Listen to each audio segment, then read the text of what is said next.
अस्सलाम वालेकुम स्टूडेंट्स। आज हम डिस्कस करने जा रहे हैं जीरो ऑर्डर रिएक्शन के बारे में। तो आज हम जीरो ऑर्डर की काइनेटिक्स पढ़ेंगे। तो ये लेक्चर थोड़ा सा मैथमेटिकल होने वाला है। इसके अंदर हम जीरो ऑर्डर की काइनेटिक्स डिस्कस करेंगे और इसके अलावा जीरो ऑर्डर की हाफ लाइफ पढ़ेंगे, जीरो ऑर्डर की हम यूनिट पढ़ेंगे और जीरो ऑर्डर का हम ग्राफ प्लॉट करेंगे। तो चलिए without wasting our time zero order reaction को स्टार्ट करते हैं। पहले तो हम बात कर लेते हैं कि ऑर्डर ऑफ रिएक्शन हमें क्या बताता है। ऑर्डर ऑफ रिएक्शन हमें बताता है कि जो आपका रेट है यानी कि स्पीड ऑफ रिएक्शन है, क्या वो रिएक्टेंट पर डिपेंड कर रहा है या वो कितनी रिएक्टेंट की कंसंट्रेशन पर डिपेंड कर रहा है। ठीक है, ये हमें कौन बताता है? ये हमें बताता है ऑर्डर ऑफ रिएक्शन। देखिए वर्ड जीरो से यहाँ पर कुछ आइडिया आ रहा है कि जीरो मतलब कुछ भी नहीं, मतलब आपका जो ऑर्डर है यानी कि आपका जो रेट है वो इनिशियल कंसंट्रेशन पर डिपेंड ही नहीं करता, आपके रिएक्टेंट की इनिशियल कंसंट्रेशन पर डिपेंड ही नहीं करता। तो उसे आप क्या कहते हैं? जीरो ऑर्डर रिएक्शन कहते हैं। It is independent of initial concentration of reaction. तो आप इसे ऐसे लिख सकते हैं, रेट ऑफ रिएक्शन, जिसे हम ऐसे लिखेंगे, it is a independent independent of initial concentration of reactants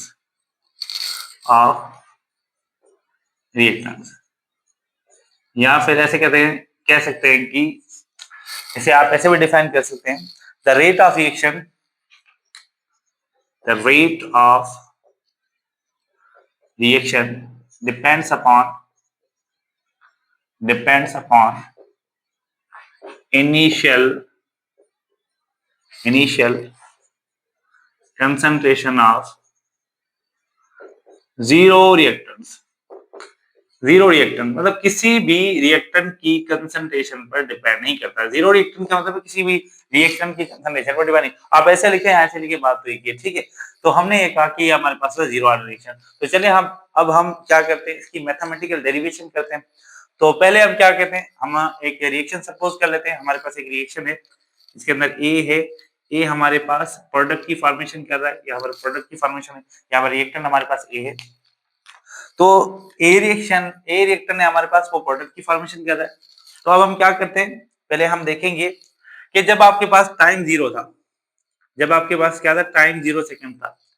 ठीक है, टाइम मैंने लिखा 0 सेकंड। तब आपके पास ए की कुछ ना कुछ कंसंट्रेशन होगी, तो मैं उसे लिख लेता हूँ ए। ठीक है, जब मेरे पास टाइम जीरो था तब मेरे पास ए की कुछ ना कुछ कंसंट्रेशन थी और प्रोडक्ट कुछ बना ही नहीं था, तो मैंने कहा प्रोडक्ट हमारे मेरे पास क्या था, जीरो। ठीक है, तो मैं अब इसकी कंसंट्रेशन को हम कैसे लिखते हैं? कंसंट्रेशन को हम यूनिट लिखते हैं मोल पर डीएम क्यूब। ये हमारे पास क्या होता है, कंसंट्रेशन का यूनिट होता है।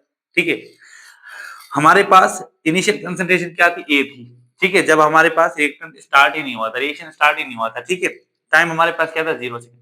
कुछ टाइम गुजरने के बाद जब टाइम टी सेकंड्स हुआ, उसके बाद हमने देखा कि हमारे पास कुछ ना कुछ प्रोडक्ट की फॉर्मेशन हुई।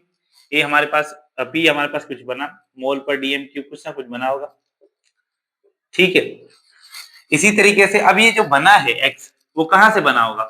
वो इस रिएक्टेंट से बना होगा। तो हम यहाँ पर क्या लिखेंगे, यहाँ पर जो कंसंट्रेशन होगी रिएक्टेंट की, वो क्या लिखेंगे, ए माइनस एक्स। ठीक है, ये क्या होगा, ए माइनस एक्स। एक्स कहाँ से बना है, ए से ही तो बना है, टोटल से माइनस करेंगे। ठीक है, तो ये हमारे पास का यूनिट क्या लिखेंगे, मोल पर डीएम क्यूब। ठीक है, हमें यहाँ पर कंसंट्रेशन के यूनिट लाजमी लिखना है। ठीक है, तो हमने स्टार्टिंग में डेरिवेशन में क्या करना है, फर्स्ट ऑफ ऑल आपने क्या लिखना है, आपने मोलर कंसंट्रेशन लिख लेनी है। ठीक है, अब आपने क्या लिखना है, जो सेकंड स्टेप है, सेकंड स्टेप में आपने क्या करना है, रेट लॉ लिखना है। रेट लॉ हम किससे लिखते हैं? रेट लॉ लिखते हैं हम लॉ ऑफ मास एक्शन से। लॉ ऑफ मास एक्शन हमारे पास क्या कहता है कि जो आपका रेट है वो डायरेक्टली प्रोपोर्शनल होता है किसके, कंसंट्रेशन ऑफ रिएक्टेंट के। आपके रिएक्टेंट की जितनी कंसंट्रेशन आप बढ़ाएंगे उतना आपका रेट क्या होगा, ज्यादा होगा, यानी कि स्पीड बढ़ेगी। तो हम यहाँ से अगर लिखना चाहें रेट लॉ किस तरीके से लिख सकते हैं, रेट लॉ हमने क्या कहा, रेट लॉ हमें बताता है ये, या फिर हमें लॉ ऑफ मास एक्शन क्या कहता है, लॉ ऑफ मास एक्शन हमें कहता है कि rate is directly proportional to the initial concentration of reactant. ठीक है, हमने क्या कहा, कंसंट्रेशन ऑफ द रिएक्टेंट हमारे पास डिपेंड कर, जो आपका रेट है वो किस चीज पर डिपेंड करता है, कंसंट्रेशन ऑफ रिएक्टेंट। यहाँ पर कंसंट्रेशन किसकी, ए की हमने ले ली। ठीक है, अब हम रेट को हम इस तरीके से लिख सकते हैं, अगर मैं हम लिखना चाहे रेट को हम इस तरीके से लिख सकते हैं, change in dx by dt इस तरीके से हम लिख सकते हैं, ठीक है। तो ये हमारे पास क्या हो जाएगा, directly proportional to the concentration of A, ठीक है। वैसे जब आप यहाँ पर लिख रहे थे तो यहाँ पर आप यूनिट जो है लिख रहे थे, लेकिन यहाँ पर आप यूनिट नहीं लिख रहे, क्यों? क्योंकि हमने यहाँ पर स्क्वायर ब्रैकेट लगा दिया। स्क्वायर ब्रैकेट का मतलब ही क्या है, कंसंट्रेशन है, तो यहाँ पर यूनिट लगाने की जरूरत नहीं। तो यहाँ पर हम क्या लेंगे, अब हम यहाँ पर लेंगे कि हमारे पास जो कंसंट्रेशन है, कंसंट्रेशन कौन सी, ये टाइम टी सेकंड वाली कंसंट्रेशन हम यहाँ पर पुट करेंगे। तो हमारे पास क्या हो जाएगा, dx over dt is directly proportional to a minus x, ठीक। इतनी बात याद है, इतनी बात समझ में आ गई। उसके बाद हम बात करते हैं, हम ऑर्डर ऑफ फ्रिक्शन को क्या कहते हैं। ऑर्डर ऑफ फ्रिक्शन हमारे पास होता है sum of all exponents to which molar concentration are raised, ठीक है। अब यहाँ पर ये जीरो ऑर्डर रिएक्शन है, तो हमारे पास जो एक्सपोनेंट होगा, एक्सपोनेंट क्या होगा, यहाँ पर जीरो होगा। हमारे पास यहाँ पर एक्सपोनेंट क्या होगा, जीरो, ठीक है। अब हम क्या करते हैं, जो x वाली टर्म से उसको एक साइड लेके जाते हैं और t को एक साइड लेके जाते हैं। लेकिन उससे पहले इस डायरेक्टली प्रोपोर्शनलिटी की साइन को हटाएंगे। इस प्रोपोर्शनलिटी साइन को हटाने के लिए हम क्या लगाएंगे, इक्वल टू और कांस्टेंट लगाएंगे। तो हम क्या करते हैं, अब हम इसे आगे फर्दर जो है मूव करते हैं। हमारे पास हो जाएगा dx over dt is equal to, अब यहाँ पर क्या हो जाएगा, k a माइनस एक्स की पावर 0, ठीक है। अब हम क्या करेंगे, x वाले टर्म्स को एक साइड लेके जाएंगे और t को इस साइड लेके जाएंगे, तो ये हमारे पास डिवाइड हो जाएगा, यहाँ पर जाके मल्टीप्लाई हो जाएगा। तो ये हो जाएगा dx divide by a minus x की power 0 is equal to k dt, ठीक है। अब हमारे पास a माइनस एक्स की पावर 0 है। किसी भी चीज की अगर पावर 0 होती है तो वो हमारे पास किसके इक्वल होती है, 1 के इक्वल होती है।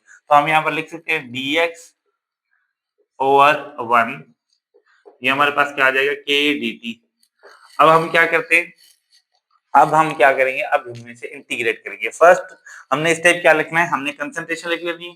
सेकंड हमारे पास स्टेप क्या है, हमने रेट ला इक्वेशन कहाँ से लिखनी है, लॉ ऑफ मास सेक्शन से लिखनी है। उसके बाद हमने रीअरेंज करने के बाद जो सेकंड स्टेप है, थर्ड स्टेप है, हम क्या करेंगे, इंटीग्रेट करेंगे। अब हम इंटीग्रेट कर लेते हैं इसे। तो मैंने यहाँ पर लिख लिया इंटीग्रेट। यहाँ पर आप जब इंटीग्रेट करेंगे, इस dx को इंटीग्रेट करेंगे इज इक्वल टू के डी टी, के कांस्टेंट है तो dt की हम क्या करेंगे, इंटीग्रेशन करेंगे। जब आप इसे इंटीग्रेट करते हैं तो ये इंटीग्रेशन की साइन, ये डेरिवेटिव की साइन के साथ खत्म हो जाएगी, तो हमारे पास क्या बनेगा, ये x हो जाएगा और ये हमारे पास क्या बनेगा, के टी प्लस सी। जब आप इसे इंटीग्रेट करेंगे तो आपके पास ये आ जाएगा। तो ये हमारे पास एक इक्वेशन आ गई है। इस इक्वेशन को मैं नाम देता हूँ इक्वेशन 1 का, ठीक है। इस इक्वेशन को मैं कह देता हूँ इक्वेशन 1। अब हमने क्या करना है, इस c को हम क्या कहते हैं, इंटीग्रेशन कांस्टेंट कहते हैं, इंटीग्रेशन कांस्टेंट। अब इस c की वैल्यू हमें इस इक्वेशन में पुट करनी है। अब इस c की वैल्यू कहां से लाएं, तो अब आपने क्या करना है, जो आपका चौथा स्टेप है, c की वैल्यू को फाइंड करना है। c की वैल्यू को फाइंड आउट करने का तरीका क्या है, आपने इनिशियल कंडीशन प्रोवाइड करनी है। इनिशियल कंडीशन में आपने क्या कहा था, इनिशियल कंडीशन जब आपके पास टाइम 0 था तो x की फॉर्मेशन क्या थी, 0 थी, यानी कि x भी बना ही नहीं था, आपके प्रोडक्ट की फॉर्मेशन भी नहीं हुई थी। तो आप क्या लिखेंगे, यहाँ पर इसी इक्वेशन से आप c की वैल्यू लिखेंगे। अगर हम c की वैल्यू निकालें तो हम क्या लिखेंगे, मैं यहाँ पर लिख देता हूँ वैल्यू ऑफ c। इसे आप अलग से भी कर सकते हैं, वैल्यू ऑफ c से सपोज मैं यहाँ पर इसको अलग कर देता हूँ, इसको मैं यहाँ पर लिख देता हूँ। तो यहाँ पर मैं अलग से कर देता हूँ वैल्यू ऑफ c। तो हमने कहा कि जब आपके पास x 0 था, जब हम आपके पास क्या था, टाइम 0, जब टाइम 0 था तो आपके पास x की कंसंट्रेशन क्या थी, 0 थी, ठीक है। तो आप वैल्यू ऑफ c कैसे निकालेंगे, तो आपके पास क्या है, x इज इक्वल टू के टी प्लस सी। अब आपने क्या करना है, x भी 0 था और t भी 0 है, तो आपके पास क्या आ गया, ये 0 इज इक्वल टू के, ये भी 0, तो आपके पास ये ओवरऑल क्या आ जाएगा, 0। तो c की वैल्यू हमारे पास क्या आ गई, 0। यहाँ फिर आपसे c की वैल्यू क्या आ गई, हमारे पास 0 आ गई है, यानी कि c आपका किसके इक्वल है, 0 के इक्वल है, ठीक है। अब ये c की वैल्यू आप पुट कर देंगे इक्वेशन 1 में। तो हम यहाँ पर लिख देते हैं put the value of c, put the value of c in equation 1। Equation 1 में आपने पुट कर दी c की वैल्यू, ओके। आपने इक्वेशन 1 के अंदर c की वैल्यू पुट कर दी, तो हमारे पास क्या आ गया, ये x इज इक्वल टू के टी प्लस 0। तो ये आपके पास क्या आ गई है, ये हमारे पास आ गई है स्ट्रेट लाइन इक्वेशन। ठीक है, ये याद रखें, इस इक्वेशन को अपने जहन में रखने, जब हम ग्राफ प्लॉट करेंगे तो हम स्ट्रेट लाइन इक्वेशन को यूज करेंगे। ठीक है, जब भी आप ग्राफ प्लॉट करते हैं तब आप कौन सी इक्वेशन यूज करते हैं, स्ट्रेट लाइन इक्वेशन यूज करते हैं। ठीक है, अब हमने यहाँ पर इसको इसको जहन में रखना है। ठीक है, जब आप ग्राफ प्लॉट करेंगे। ठीक है, अब आप क्या करते हैं, हमें एक्स नहीं चाहिए, हमें क्या चाहिए, रेट कांस्टेंट चाहिए। रेट कांस्टेंट हमारे पास क्या होता है, के।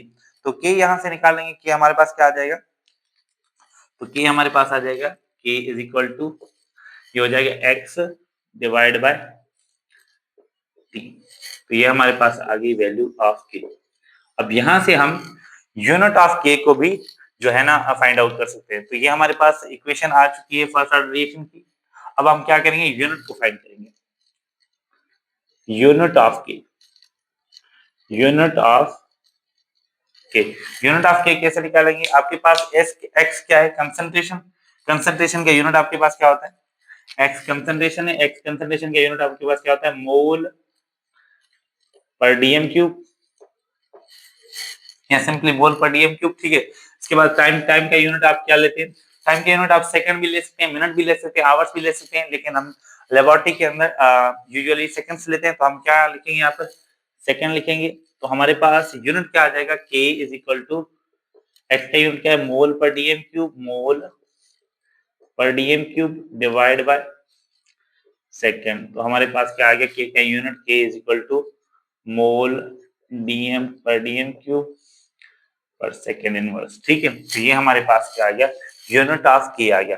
ठीक है, इतनी बात क्लियर है, इतनी बात आई होप क्लियर है आपको। ठीक है, अब हम आगे चलते हैं, अब हम आगे हाफ लाइफ के बारे में पढ़ते हैं, इसकी हाफ लाइफ पढ़ते हैं।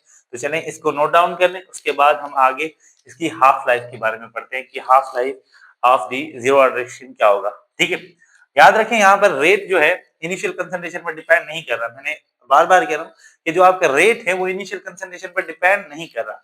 ठीक है, तो इस बात को याद रखें। हम अब जब हाफ लाइफ को पढ़ेंगे तब मैं आपको एक बात बताऊंगा। ओके, तो इसको जो है ना रिमूव कर दे, इसका स्क्रीनशॉट ले लें ताकि हम इसको रिमूव कर दें। ओके,